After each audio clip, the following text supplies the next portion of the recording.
Nagumpisa ang chapter 394 sa eksena kung saan natapos ang nakaraang kabanata. Takot na takot ang matandang nasa room 3101 dahil sa pagdating ng mga mafia sa kanyang silid at pagpilit ni Hinray na palabasin ito. Kung nakalimutan nyo na, nasa room 3101 ng mga mafia dahil pinapaniwalaan nilang nandito ang hideout ng Haley family. Hindi agad sumunod ang matanda at iginiit na kailangan niya gumamit ng banyo. Kaya binatumuli siya ni Hinray ng isang kutsilyo na tumama naman sa hita ng matanda. Sumigaw ito, napahiga sa sahig at tinanong si Hinray kung ano ba ang kanilang problema. Madali lamang kay Hinray na pumaslang para mapabilis ang kanilang misyon. Kaya kahit isang pasahero ang matanda, wala siyang pakialam kung mapatay niya ito. Habang naglulupa siyang matanda sa sakit, napansin ni Hinray na walang dugo ang sugat nito dahilan para tanungin niya ang matanda kung nasaan ang orihinal nitong katawan. Kung ating babalikan ng chapter 378, malalaman natin na ang matandang nasa loob ng silid ay isa sa mga miyembro ng Haley family. Siya si Gati Ume. Nagulat ang matanda nang mabisto ang kanyang pagkukunwari, kaya sinabi niya na dati siyang insurance scammer. Isang trabahong nagturo sa kanya na kapag mas matindi ang pagsigaw at pagpilipit sa sakit, mas magiging kapanipaniwala ang kanyang pag-arte at mas mabilis na mapapaniwala ang kanyang mga biktima. Tumawa ang matanda at unti-unting naglaho sa hangin. Ang Nen ay maaaring lumikha ng doble o kaparehong wangis ng isang tao. Halimbawa sa mga karakter na may ganitong abilidad ay sila Castro at ang hunter na si Moral McCarnacy. Nagulat ang dalawang miyembro ng Shiyu noong biglang naglaho ang matanda. Sinabi nila na marunong din gumamit ng kapangyarihan ng matanda katulad ng pinuno nilang si Hinray. Maraming miyembro ng mafia ang nakakaalam ng Nen pero hindi marunong gumamit nito. Halimbawa dyan ang kanilang mga boss na hindi interesado ang matutunan ng Nen. Sumilip din ang isang pandak na miyembro na nagngangalang Tasi. Nakita nito ang kutsilyo ni Hinray na nasa loob ng kwarto kaya madali siyang pumasok upang kuhain ito. Babalaan sana siya ng kanyang mga kapwa-miyembro pero huli na ang lahat dahil bigla na lamang din naglaho si Tasi sa harapan ng kanyang mga kasama. Alam nila Hinray kung ilan na lamang ang miyembro ng Haley. Mas madami ang Char at Shiyu kumpara sa mga ito. Pero ang pagsugod sa silid na nababalutan ng Nen ay sobrang mapanganib. Sinabi ni Hinray na maaaring pagmamayari ng hitman na dumudukot sa kanilang mga tauhan ng Nen ability na mayroon ng kwarto. Pero nilinaw ni Kenny na imposible ito sapagkat ang hitman ay pinaslang na ni Nobunaga. Ang hitman na tinutukoy ni Hinray ay si Luini at nagwakas ang kanyang buhay sa chapter 393. Nagulat si Hinray nang marinig ang pangalan ng isa sa mga Phantom Troop, kaya ipiniliwanag sa kanya ni Kenny na nasa opisina nila kanina ang tatlong miyembro ng Phantom Troop. Umalis na mga ito matapos nilang paslangin ang hitman, pero nangako ang grupo na uubusin nila ang Haley. Sinabi ni Kenny na ang Phantom Troop na ang bahala sa patibong na nasa room 3101, kaya umalis na silang lahat sa lugar. Habang si Hinray naman ay sinabi sa kanyang isipan na kikilos muna siya ayon sa kanyang nalalaman ukol sa Haley. Matatandaan na nakita ni Hinray ang pasilyo kung saan nagtungo ang isa sa mga miyembro ng Haley. Nag-iwan siya ng kamera upang bantayan ito, kaya babalikan niya ito upang matukoy kung nasaan ang eksaktong lokasyon ng hideout. Lumipat ang kabanata sa eksena kung saan makikita natin si Tasi na napunta sa isang lugar na hindi niya alam kung saan. Nagulat siya dahil nagbago ang kanyang kapaligiran pero mas nabigla ang miyembro ng mafia nang biglang may sumaksak sa kanyang liig. Ito ang miyembrong si Billy. Siya ang parehong miyembro na lumaslas sa liig ni Zakuro. Matapos ang pagpaslang kay Tasi, naging level 21 na sila Billy, ang level kung saan lumalabas ang kanilang mga Nen abilities. Binati ni Matvir si Billy at binigyan siya nito ng baso para gamitin sa water divination test. Dahil dito, nadiskubre ni Billy na isa siyang conjurer, bagay na ikinadismaya niya dahil gusto niya maging emitter. Hinihiling ni Billy na maging emitter sapagkat gusto niyang magkaroon ng armas na kayang magwasak sa mga kalapating poses ni Hinray. Nakakatawa na hindi niya alam na posible ding makalikha ng sandata na may espesyal na kakayahan kapag isa kang conjurer. Binitbit ng isa sa mga miyembro ng Haley na nagngangalang Terebellum ang bangkay ni Tasi at pagkatapos ay dinala niya ito sa isang silid na may mga nakasampay na damit at malaking lamesa. Nasa loob ng silid ang dalawang miyembro pa na sila Chiffon Toto at Mont Black Toto. Ipinatong ng dalawa ang bangkay ni Tasi sa lamesa, hinubara nito at pinagputol-putol ang katawan. Hindi pa ako tiyak sa rason kung bakit nila pinagputol-putol ang katawan ni Tasi at bakit parang lulutuin nila ito base sa mga kumukulang kaserola sa silid kung nasaan sila. Ayaw kong isipin na katawan ng tao ang kinakain ng mga miyembro ng Haley dahil masyado itong nakakasuka. Pero hindi na ako magugulat kung ginagawa nga nilang hapunan ng kanilang mga biktima bilang grupo sila ng mga baliw at siraulo. Napaka-interesante ding isipin na ang Hailey ay may hilig sa pag-chop-chop ng katawan ng tao. Libangang ginagawa din ng kanilang dating benefactor na si Chiridnik Huiguru. Ang sunod na eksenang ipinakita ay ang opisina ng pinuno ng Hailey na si Morena Prudo. Sinabi ng isa sa mga miyembro ng grupo na ang butler na inutusan nila para manmanan si Chiridnik ay hindi na nagbibigay sa kanila ng impormasyon. Dulot nito, pinagpalagay ni Morena na nahuli na ni Chiridnik ang espiyang ito. Matatandaan na sa chapter 284, may nakita tayo mga lamang loob ng tao na nakakalat sa silid ng ika-4 na prinsipe. Maaaring ang taong ito ay ang espiya na ipinadala ni Morena at pinaslang na ni Chiridnik. Sinabi ng boss ng Hailey sa 4 na miyembrong nasa harapan niya na malapit na ding madiskubre ang kanilang mga pinagtataguan. Kaya, kailangan na nilang magmadali sa kanilang plano.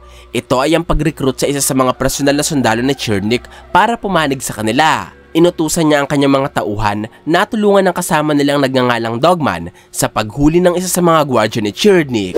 Sigurado si Morena na ipapahanap na siya ni Chiridnik para ang prinsipe mismo ang tumapos sa kanyang buhay. Hindi niya alam kung kailan magsisimula ang ika-4 na prinsipe sapagkat abala ito sa succession contest. Kaya gusto niyang i-infect ng contagion ng isa sa mga tauhan ni Chiridnik para malaman niya ang kinikilos ng prinsipe. Inutusan ni Morena ang 2 niyang tauhan na magbantay sa kanilang hideout. Ito ay ang korap na abogadong si Yukatani, level 27 Conjurer, at ang waste disposal contractor na si Urarge, level 21 Enhancer. Pagkatapos ay ipinatawag ni Morena si Dogman upang sabihin dito ang importanteng misyon na ang paghahanap sa mga taong kailangan ni Morena. Walang pag-aatubiling tinanggap ng professional wrestler, level 36 Enhancer na si Dogman ang utos ng kanyang boss. Pero humiling siya kay Morena ng karagdagan level, kaya inutusan siya ng babae na magtungo sa processing area at magpa-prioritize para maging level 50. Si Dogman ay maaaring ang isa sa pinakamalakas na tauhan ni Morena bilang naabot nito ang level 36 at binigyan siya ng kanyang boss ng isang mahirap na misyon. Yan ang pagdukot sa isa sa mga sundalo ni Chiridnik. Lumipat ang pahina ng kabanata sa mga karakter na ngayon pa lamang natin makikita.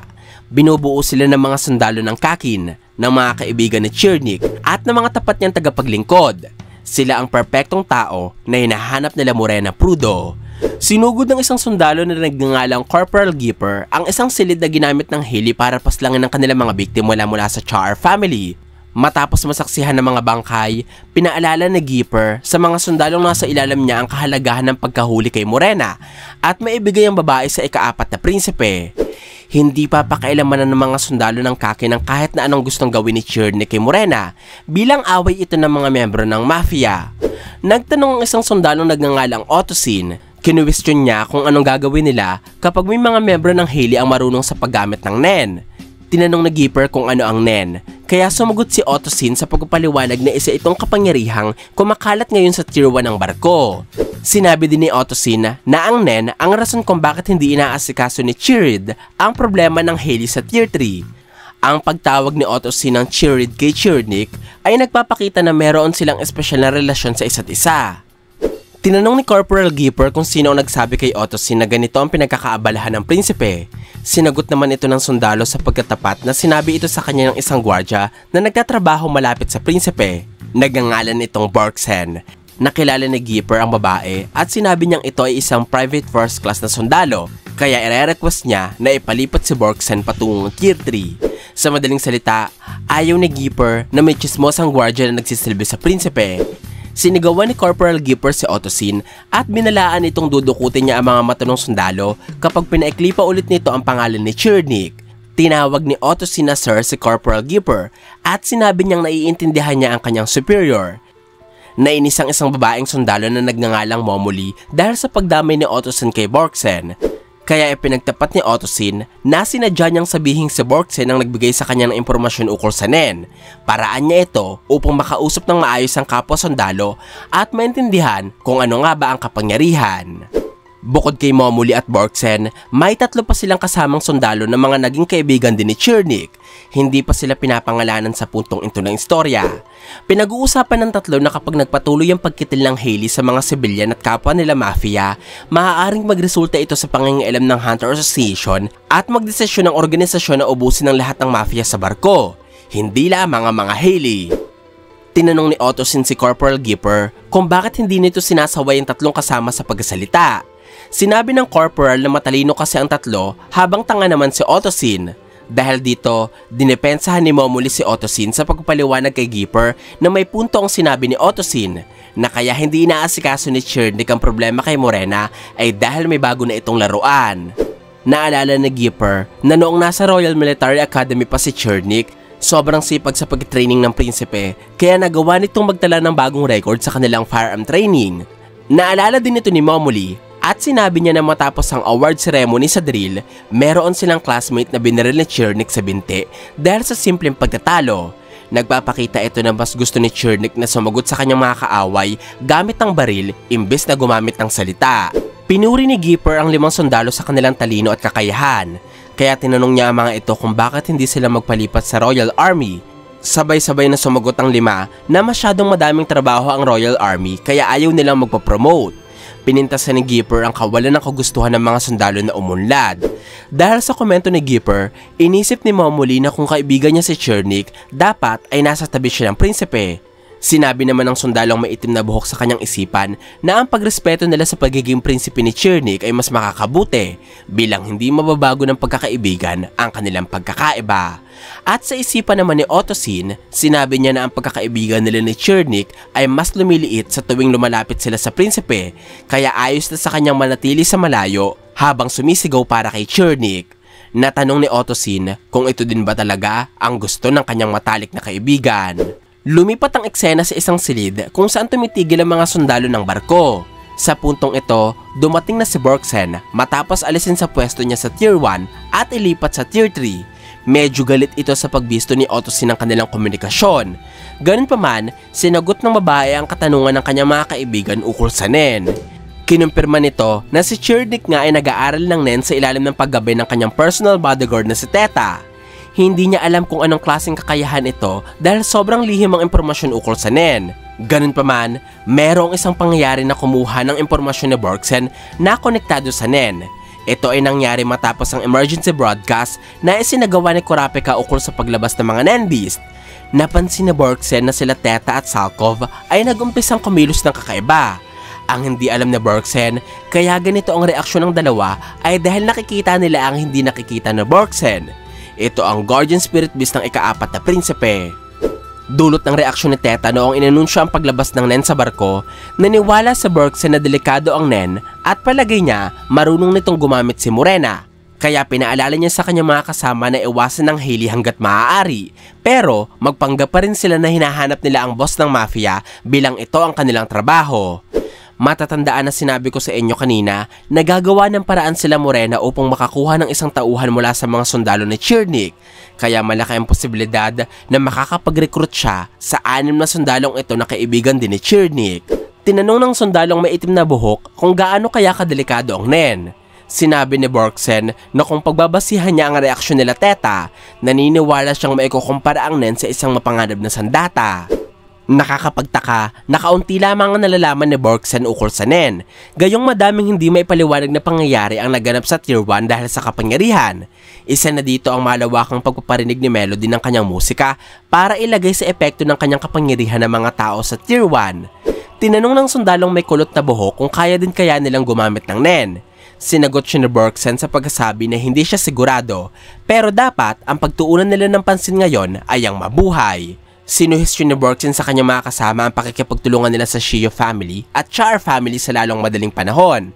Tinanong ni Momoli kung babaguhin ba ni Bergsen ang kanilang plano kung isa sa kanila ang mahuli ni Morena. Napaisip dito si Bergsen at sinagot niya ang kanyang kaibigan sa pagkasabi na gagawa siya ng plano bilang paghahanda kapag naganap na ang masamang pangyayari. Sa kabanatang ito, lagpas 100 karakter ang nakilala natin, mula sa mga miyembro ng Hailey hanggang sa mga kaibigang sundalo ni Chernik. Naniniwala ako na hindi sila ipinakilala ni Togashi kung wala siyang plano sa mga ito.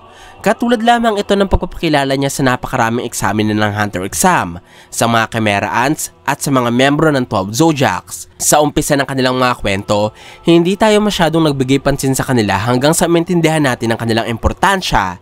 Kaya nasasabik na akong malaman kung sino sa mga sundalong kaibigan ni Chernik ang unang mapapahamak at sino sa mga miyembro ng Hailey ang sunod na mapapaslang. Abangan natin yan sa mga susunod na kabanata ng Hunter x Hunter. Ito po ang aking full chapter review ng chapter 294 ng Hunter x Hunter. Sana po ay nagustuhan nyo ang aking paliwanag. Kung may mga katanungan pa po kayo o gustong idagdag, ay huwag po kayong mahihiyang mag-iwan ng komento sa ibaba. Maraming salamat po sa panonood ng aking videos. Ako po si J.E. Hanggang sa muli!